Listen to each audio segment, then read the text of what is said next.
Disney Epic Mickey, The Power of Two, was always planned to be about Oswald as a featured player. Now you get to be him. Oswald is the quintessential forgotten Disney character. He was a major superstar in his time, and I think using him in Wasteland to be the driving force of what's going on there is the perfect choice.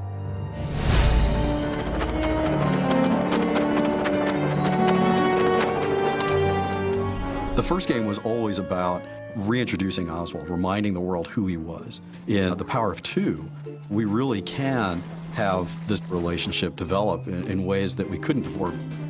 Walt Disney and Iwerks created Oswald the Lucky Rabbit in response to a request from Charles Mintz, who was their distributor. They wanted a new character and created a cartoon called Trolley Troubles. It came out in 1927 and was an instant hit pretty much with the public.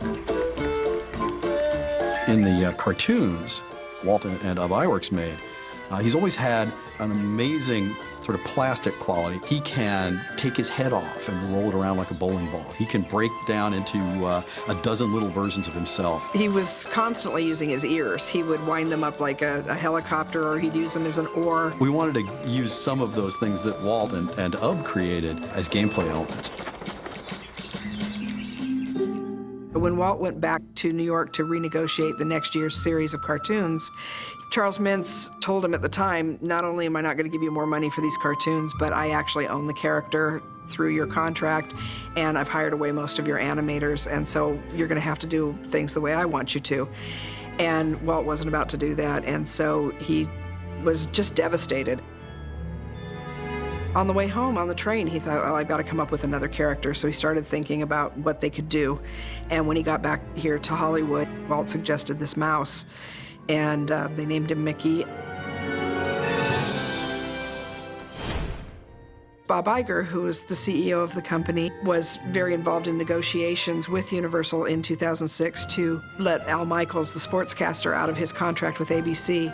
During those negotiations, Bob suddenly piped up with an idea as part of the negotiations to bring Oswald back, trading Al Michaels for a cartoon character. I think even Al Michaels was surprised by that.